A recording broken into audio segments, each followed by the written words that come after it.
Today we will discuss class 7 SST Geography chapter number 1. From page number 5 we will start our discussion. First of all, look this diagram. This is the rock cycle where igneous rock, sedimentary rock and metamorphic rock. These three kinds of rocks are showing here. First of all, how igneous rocks are created.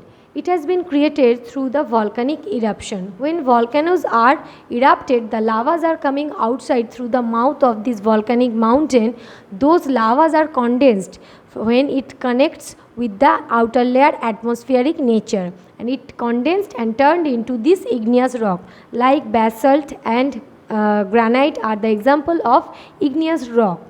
Then sedimentary rocks. Sedimentary rocks are actually created at the bottom of a river when the dust particles, muds and different kinds of natural things are deposited at the river water under the bottom layer of the river water. Those are layer by layer situated and condensed and create this kind of rock. That is called the sedimentary rock. One of the main characteristic of sedimentary rock is we can see the fossil under this layer of the sedimentary rock due to the leaves or the animal bodies are stuck in between these two layers.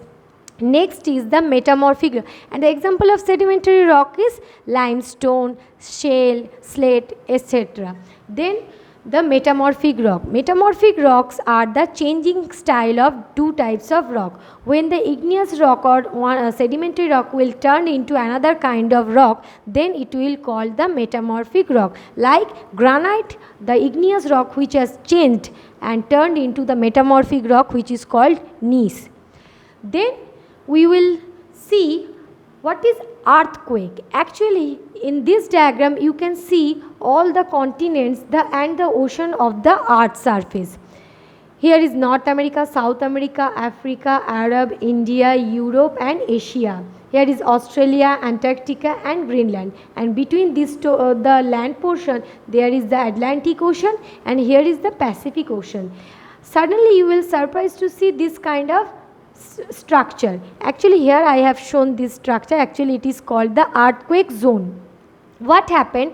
This North America, South America, Africa, this is called the continental plates, and the Atlantic Ocean and Pacific Ocean, all those are called the oceanic plate. When those plates, actually this is situated over the earth surface. When the lavas which is situated at the bottom layer of the earth crust, yesterday which I have drawn on the diagram, those lavas have its own movement.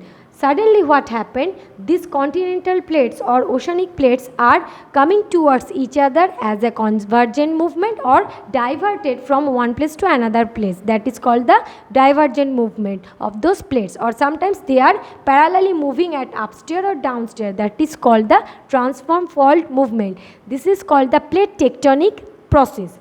And due to this process the earthquake are taking place. And what happened due to this earthquake? Sometimes the resources are coming outside which has been stuck under the earth, or sometimes the resources of our lives are completely damaged due to the effect of the earthquake. Sometimes the volcanic eruption can also happen due to this earthquake. So from page number 5 to 8 you have to read in details in this chapter, then you can easily understand it. Thank you.